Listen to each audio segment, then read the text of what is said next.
Alright. Ito mga absat, nagpapatawa na naman si Kapit Toko mga absat. Ito may sinabi siya. Oh, sabi niya absat nagpapatawa itong si Cayetano. Siya pa ang may ganang mag-advise kay Gatchalian na mag-ingat daw ito. Diyos ko po, Rudy. Ibang klase ka talaga, Kawatano. Wala nang maraming paligoy-ligoy pa. Diretso sa punto na. Maiksi lang ang komentaryo, pero diretso sa punto. Maraming kuro-kuro. May tiwali, may totoo. Dito, sa puntong diretso tayo. Punto, diretso. Again, sa mga hindi pa po nagla-like dyan, like and subscribe. Ang mga binitiwan niyang mga salita, parang sabi ko, ano ba to? Parang nasasagad na talaga ang kalagayan nito ni Alan. Parang nasisiraan ng bait. Mga kabunyog, sa totoo lang. Isa-isahin natin yung kanya mga pinagagawa na pinagsasabi kahapon. Yung mga latest na statements niya. Una, mga kabunyog. Una na inano niya na sinabi niya kahapon. Imagine niyo, ina-advisean niya itong ina-advisean niya si Gatchalian. Sabi niya, win. Sa totoo lang, win ka. Pero sa ginawa mo, loser ka. Talo ka. Kung mahal natin ang Pilipinas, we have to do something about it. Why do I say this? Well, first, the Senate. 12, may quorum. Samantalang malinaw sa Constitution, 13. Yung case na sinasabi nila, iba, continuing po yun. Nag-umpisa silang may quorum, umalis yung iba. Ito po, kahit saan nyo pong tignan, sa Constitution, mali. Sa rules po ng Senate, kailangan yung presiding officer, yung Senate President, kung hindi, yung Senate President Pro Tem, kung hindi, yung Majority Leader or yung Assistant Majority Leader. Wala po doon na nagsasabi kahit win ang pangalan mo, hindi po win yon. Wala po sa rules yon. Wala po yung 12. Alam po nung lahat yon. Pero ipalagay na po natin, yan ang theory nila at pagpipilitan nila. Siguro po kung Senado lang ang problema, then tuloy ang buhay natin. You know, life is so complicated. Existence in the Philippines is so hard that itong politika para sa politiko lang. So, paano nila sasabihin gusto nilang magtrabaho? Tapos nakita nyo, nung sinabi nila si Senator Wing ay acting Senate President, unang issuance, work from home. Nung pumasok pa rin ang mga taga-Senado, ang sinabi, alas 10, umuwi na kayo. Hindi ba katawa-tawa yon? Di ba yung sasabihin sa'yo, work, let's get back to work. Tapos yung unang i-issue is to work from home, then the next day, umuwi na kayo. 10 o'clock pa lang, pinapauwi na. Kaya nga sabi ko, mag-ingat si Senator Win, kasi maganda naman future niya. Huwag ka magpagamit sa Malacanang at dun sa mga kasamahan mo. Kahit binibigyan ka ng high position. I'll give you the advice that someone I really respect gave me, which is, receive, don't grab. I didn't grab the Senate presidency in 2016. I didn't grab it in 2025. I didn't grab it in February 2022. But to God's grace, napunta sa akin. Imaginin mo, ina-advisean niya, sinasabihan niya si Win Gatchalian na mali daw ang ginawa at ang ginagawa ni Win Gatchalian. Sayang daw ang political career nito. Ganun Ganun katindi ang sinasabi niya. Sinasabihan niya si Win Gatchalian na mag-isip-isip daw ito.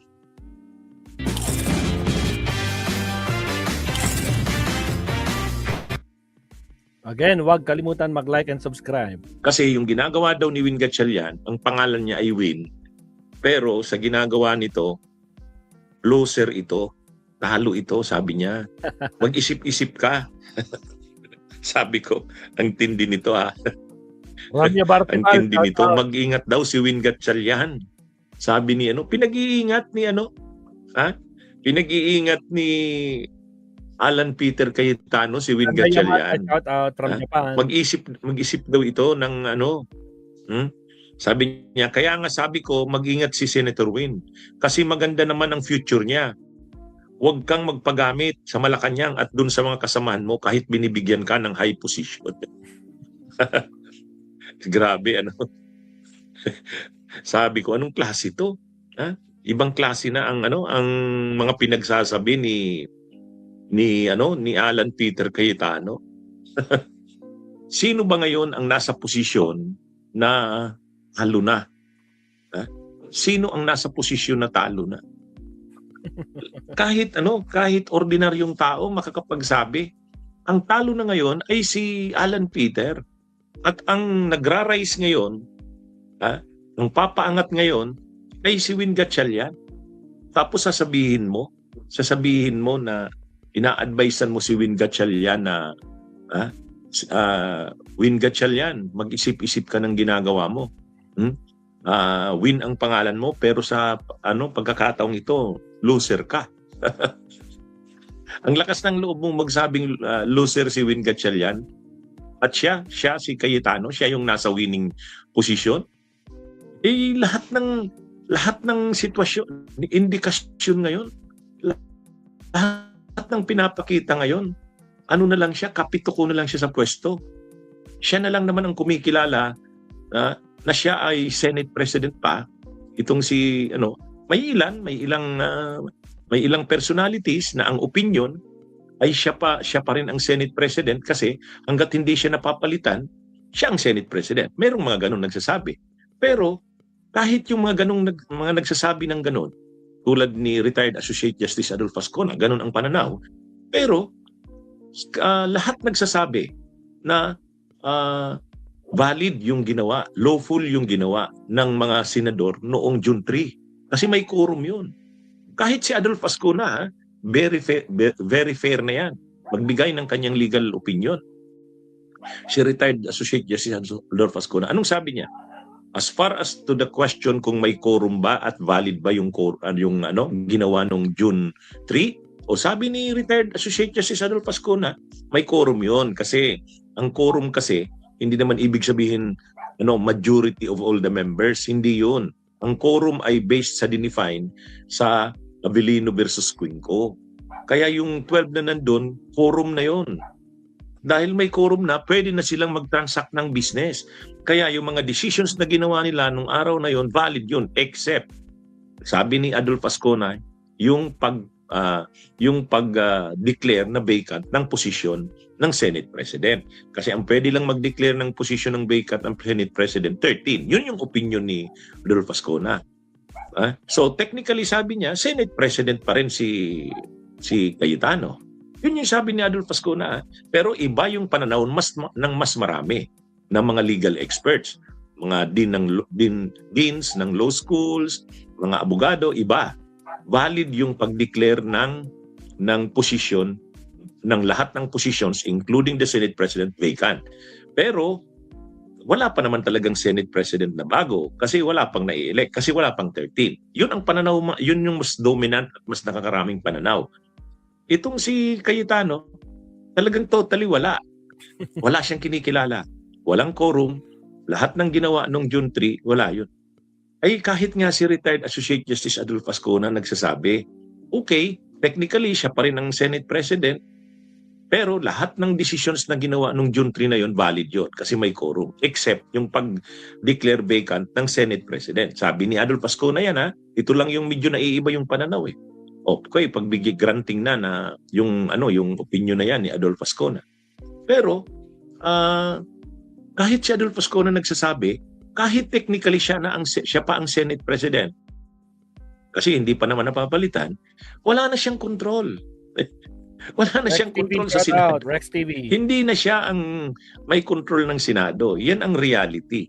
Hindi siya ang kinikilala ng executive ng Malacanang. Hindi siya ang kinikilala ng counterpart na House, yung House of Representatives. Wala na. Kaya sa ganyang sitwasyon, bilang na lang ang yung talagang last na nail na pupukpukin para mabaon na talaga siya sa kabaong, talagang masarado na yung kabaong. Yung last nail nun, kapag lumipat na yung pang 13 at mag-hold na ng special session, yun yung last nail. Pero lahat ng indications ngayon, wala na siya. Tapos siya pa ang may ganang magsabi kay Win Gatchalian na ano ito, mag-isip-isip daw, mag-ingat daw kasi ano ito, mali, alanganin daw ang ginagawa nito, masisira daw ang political career nito. Sabi ko, nasaang universe ba itong si ano? Nasaang universe ba itong si hindi, sa totoo lang mga kabunyog, hindi ko talaga maisip. Ha? Ano na to? Actually, doon ko naisip yung sinabi ni From director Steven Spielberg. Again, mga absat, sa mga di pa nagla-like dyan, like and subscribe po tayo. Walang bayad yan. Maraming salamat. ni dating Senador Sani Trillanes. Sabi ni dating Senador Sani Trillanes, si Win Gatchalian ay si Cayetano, nag-aano na lang 'yan. Ha? In denial na lang 'yan. Alam niyang wala na. Ano na lang 'yan, yung mga ginagawa niya at pinagsasabi niya, in denial na lang siya ng realidad. Pero ang realidad, wala na talaga siya. Yun, makikita mo talaga kahapon Yung tama yung observation ni dating Senador Sani Trillanes, in denial ng reality. Imagine mo, sasabihin mo, mag-ingat si Win Gatchalian. Ha? Delikado ang lagay niya. Masisira ang political career niya. Ha? Kala niya, dahil inalok sa kanya yung mataas na posisyon, positive yan. Sirang-sira siya dito. Sabi niya, mag-ingat si Win Gatchalian. Win ang pangalan niya pero loser siya dito. Ha? Ikaw yung nasa Dihado. si Cayetano yung nasa lahat naman ng nagsasabi. Wala na si Cayetano. Ang natitira na lang talagang problema is hindi pa nakakakuha ng 13 ang grupo nila Win Gatchalian. Pero sila na yung bagong majority. Ha? Sila na yung bagong majority kasi 12 na sila 12 na. Kaya bakit majority na yung 12? Kasi sa Avellino versus Cuenco na kinikilala ng lahat except yung hindi kumikilala itong si Cayetano at saka si Loren Legarda at si Pia Cayetano Marcoleta, sila kahit nga si retired Associate Justice Adolfo Ascona na kahit papano nagsasabi na technically siya pa rin naman ang Senate President kasi hindi pinapapalitan. Pero as far as yung question ng quorum na 12, yun? Lahat nagsasabi may quorum talaga kasi yan yung Avellino versus Cuenco at napakarami ng precedents niyan. Napakaraming precedents. Yan ang sinusunod. Napakarami ng decisions ng Senado na ang 12, may quorum na yan. Kasi technically, ang basis ng quorum ng majority ay yung available lang. Hindi mo isasama yung nasa labas ng bansa, hindi mo isasama yung nakakulong. Nung panahon na nakakulong sila Jinggoy, sila Joel Villanueva si Jinggoy, si Pong Revilla at si Juan Enrile. Si Juan Ponce Enrile. May 5, 2015, yung sinasabi ni dating Senate President Trilon, siyang nagpe-preside. 17 ang ginawa nilang basis ng quorum. Bakit? Ang 4 nasa abroad, ng 3 nakakulong, di 24 minus 7, 17. So 12 ang present nandun, sabi niya, out of 17 na available, 12 ang nandun. So may quorum. So 17 ang ginawang basis. Ngayon, ang ginagawang basis 22. Yung Kasi nakakulong si Jinggoy at nagtatago si Bato. Okay, mayroon pang ibang nagsasabi hindi. Dapat isama pa rin si Bato. Okay, di 23. Quorum pa rin ang 12. Anyway, pinipilit pa rin ni Cayetano na lahat ng mga nangyari daw na yan ay illegal, unconstitutional. Wala kahit ni katiting na validity, legality yung nangyari nung June 3. Ang tindi. At sasabihan mo si Win Gatchalian na ito? Loser ito at mag-isip-isip kasi sisira ang political career. Sa ngayon ba, sino yung sira ang political career? O hindi ako tagahanga ni Gatchalian. Hindi ako tagahanga ni Gatchalian. Pero yung sabihin mo na mag-ingat si Win Gatchalian kasi masisira ang political career nito sa ginagawa nito. Tapos, Ang reality, siya yung sirang-sira na ang political career. Pinapanood ko nga yung kanyang, ano na yun eh, yung kanyang yung pag-live niya na yun sa Facebook. Tinitingnan yung comment doon sa baba. Tinitingnan ko binabasa ko. Siguro 90% ng comment doon negative sa kanya. Sabi, tumigil ka na. Ha? Pag-give up ka na. Ano na yan? Nakakasira ka na ng bansa. Ginugulo mo na. Hindi siya totoo lang. And yet, ang sasabihan niya na mag-isip daw, si Win Gatchalian, matindi to. Sabi ko, ibang klase na to. Nasasagad na talaga na parang nasisiraan na ng bait itong si Alan. Bunyog, halikan na kasama ka. Bunyog. So ayan nga Batsat, no, talagang kanto Joker. Maki Kwan, Rex TV. Joker na itong si Kwan. Si Kayatano. Putragis nag-advise pa talaga kay Win. Anak ng kabote. Actually, may ipapakita ko sa inyo, no, Mabsat. Tingnan nyo, Isisingit ko lang to, O, ito. May isisingit lang ako. Pakita ko lang. Bago tayo mag-next topic, kay Attorney Claire tayo, Mabsat. Pero bago yon, may ipapakita ko sa inyo. Tingnan nyo to. Wait lang,